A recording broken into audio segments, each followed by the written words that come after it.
Good evening. It is the 7th of February, I believe. I could be wrong. And it's the February vlogs. So I'm Wendy. If you've watched my videos before, you'll know that. I'm a plus size knitter and crocheter. And I also read a lot, and I like to game as well. And I like to do all sorts of different hobbies. And I sort of split my time between a load of those and raising my children.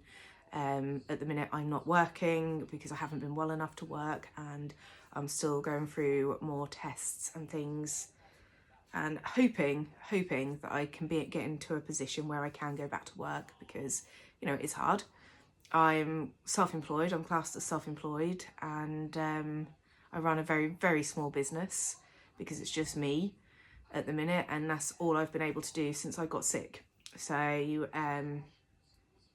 understandably I don't make a lot of money, and I sort of thought I'd start making videos and that, because I don't really get much of a social life or anything. My life is it's very busy. Considering I don't work, it is busy, and I get tired out very easily, and I get sick a lot, and I have to rest a lot. I have long COVID, and recently have discovered I've been unwell since, I thought it was when I got it in 2021, but from tests and that we've since found out, I got a really bad case of COVID early 2020, like when it first came over here, and I was really sick with it, like really sick, and it took a long time to recover. And I started getting issues with my heart, like getting palpitations, and I ended up being rushed to Norfolk and Norwich Hospital because they thought I was having a heart attack. I wasn't. They did an angiogram and he said everything was clear, everything's fine, not a heart attack.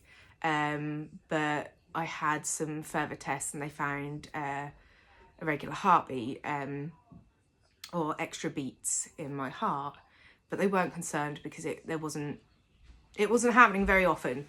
So they sort of sent me on my way, and then I got diagnosed. I got another, I weren't great energy wise and that after that, but I started getting back to normal and I went back to work, and I kept getting sick all the time. There would be days that I couldn't get out of bed and everything, and I really struggled.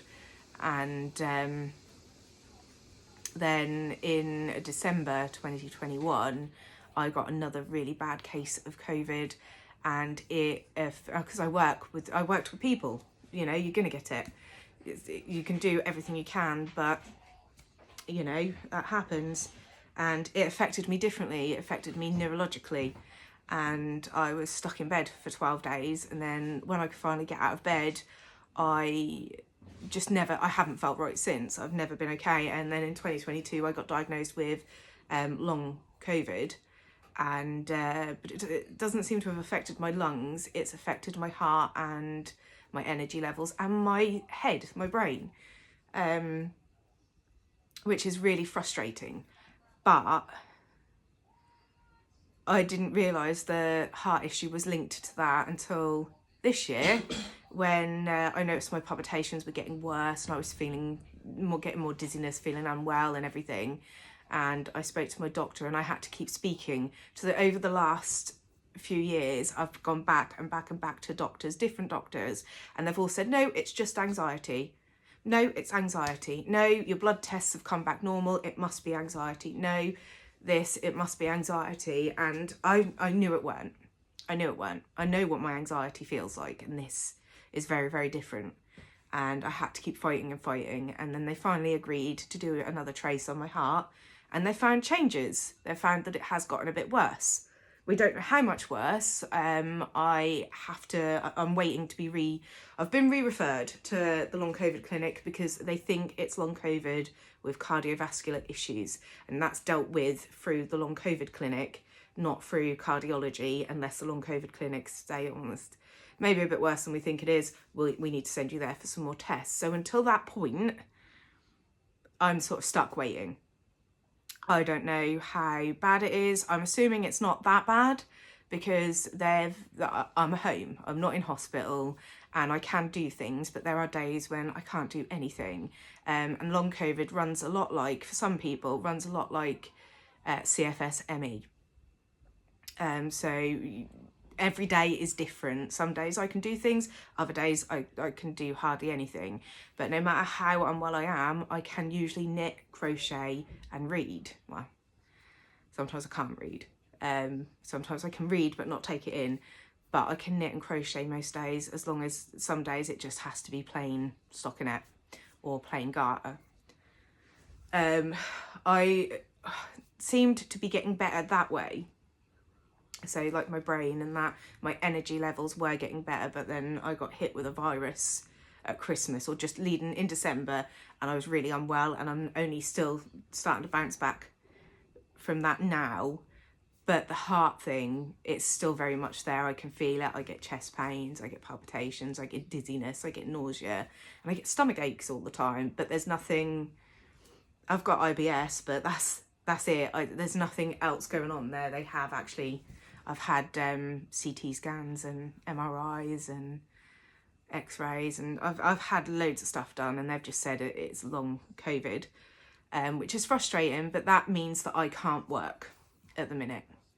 I can do my little small business on my good days, but then making things to sell, you don't really sell a lot. And that's not me asking for sympathy or asking you to buy anything I make or anything like that. That's not what this is. That's just, I'm being honest. That's what happens. And I do get commissions off friends and family, and sometimes people off Facebook will say, oh, that looks really good. Is there any chance you can make me one? You know, so I do get some custom. But part of the reason that I do my videos and have done my videos for a few years now is because I don't really socialise that much, because a lot of the time I don't have the energy to actually go places. And when I do, the recovery takes quite a while, which I don't really document that on anywhere, because, you know, you don't really need to see all of that. That's boring. But I do like to sort of talk to the camera, and as if I'm talking to people. It's sort of like socialisation for me. So I just thought I'd explain a little bit about why I do what I do. And if at the end of the day I can have a little bit of an income stream from that at some point, I'm nowhere near there yet, but at some point that would really be helpful as well, because let's face it, times are hard for everyone, and we all need all the help we can get. So that being said, I've lost where I'm at, to be fair. So I'm going to just watch it back and look at where I've been. And I'm back. So I've just caught up, because I did another video before this, but it was all sort of garbled and everything. So I just didn't know what I'd said in which video, as in whether I'd shown you what I've done today or not, and I hadn't.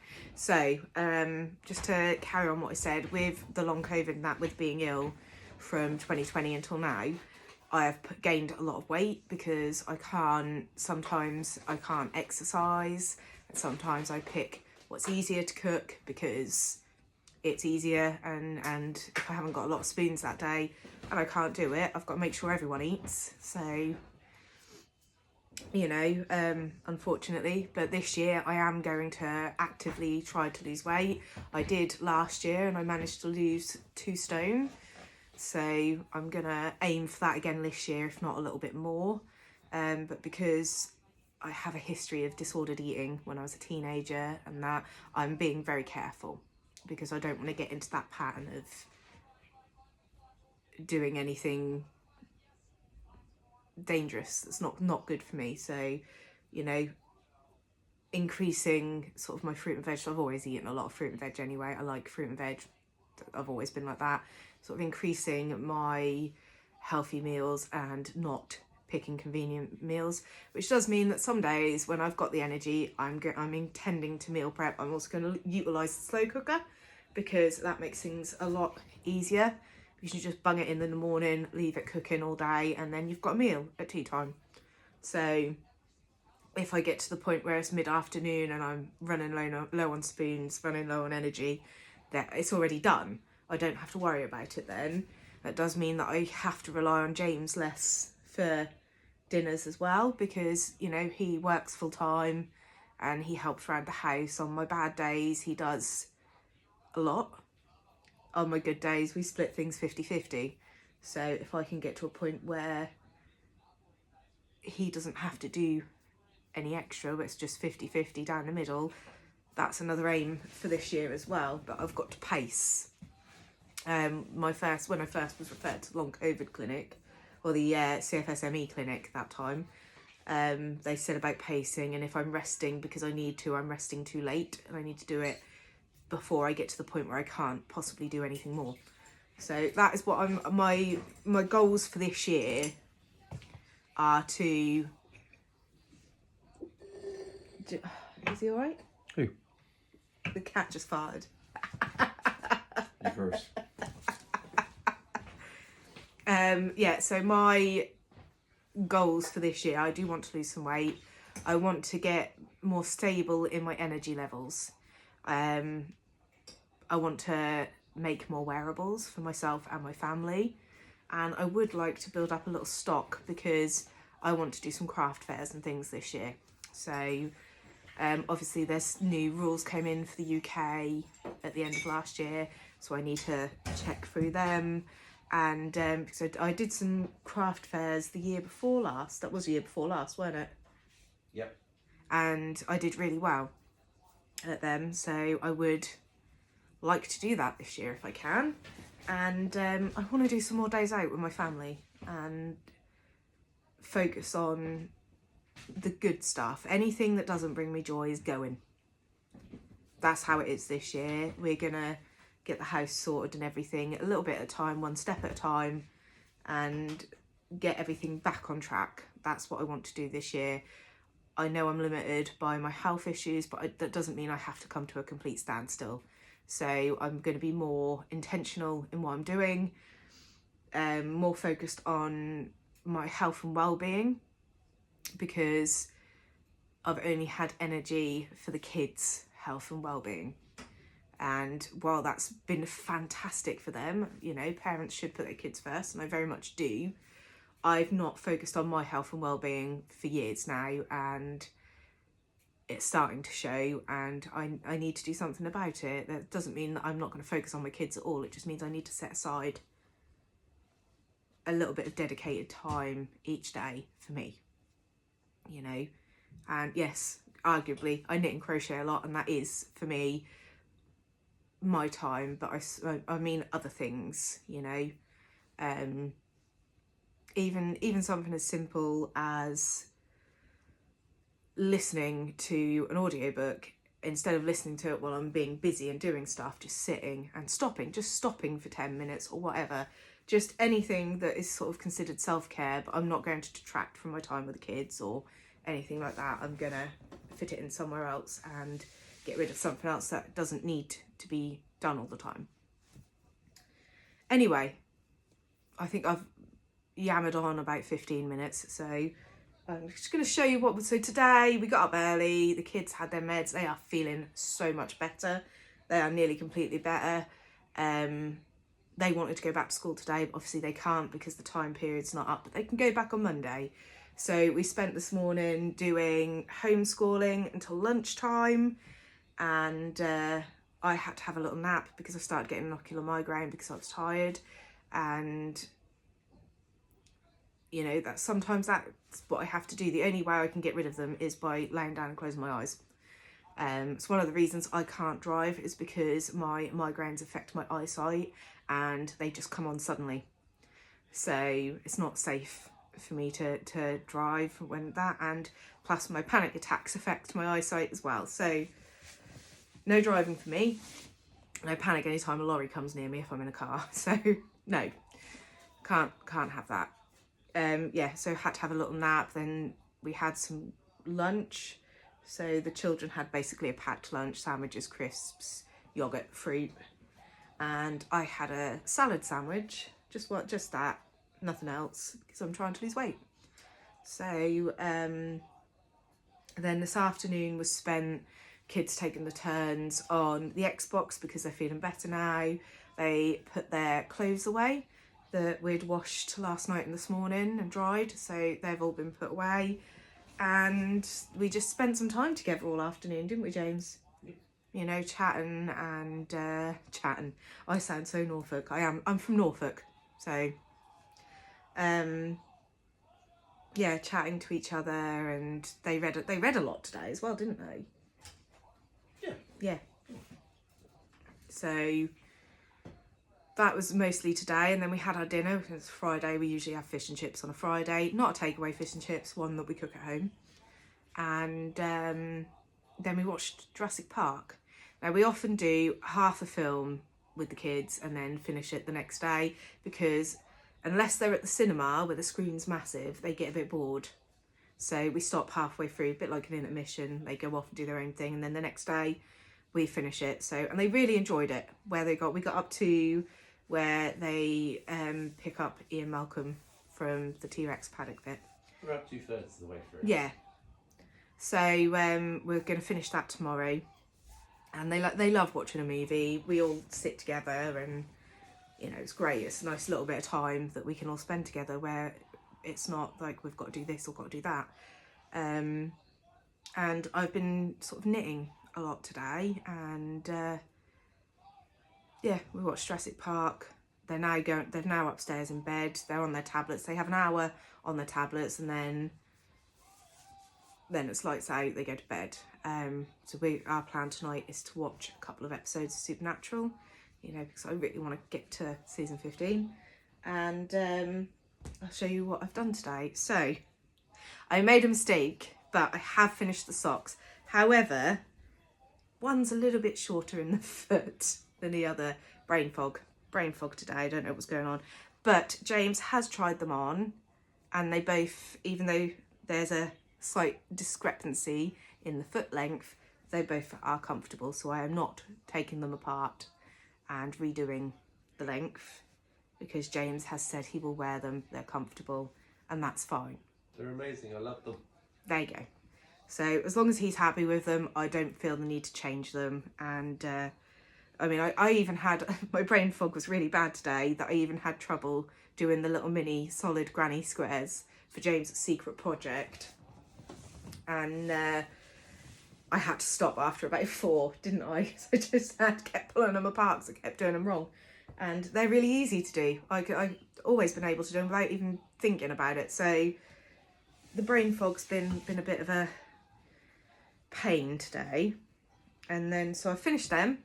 So it was I just finished the heel flap and gusset and decreases last night. So yeah, finished that. And then this is my hat. So I made good project, brain fog, good progress, that's the one, good progress on this, and hopefully if it continues I will have it finished soon. Obviously I've got other things that I need to do, but a lot of those are shaping, and while my head's like this, I'm not even going to attempt it because of how the sock turned out. And if I mess up Amelia's top, she is going to want me to frog it back and redo it. So wait till my head's feeling a bit clearer to do that. So that being said, I'm not going to do any more knitting or crochet tonight. I'm going to give my eyes and my head a bit of a break and just veg out in front of the telly with a nice cup of decaf tea, followed by a cup of chamomile, because I have chamomile before bed every night, because believe it or not, it really does help you sleep. Well, it helps me anyway. I sleep a lot better after I've had it than when I don't. Might be a placebo effect, but I don't care. If it works, it works. So that is it. It's another long one today. Apologies for that. And if you have watched through to the end, well done and thank you. And that's all for today. I will, depending on how well I feel because of the sore throat and everything that's going on at the minute, I will either pop back on tomorrow or I will leave it and talk about my weekend on Monday morning when the kids are back at school and there's no distractions and I've had a few good nights sleep, hopefully. So I will leave it there, and I will say, if I don't see you over the weekend, have a very good weekend. I hope you all have a lovely weekend, and I'll see you on Monday. Bye.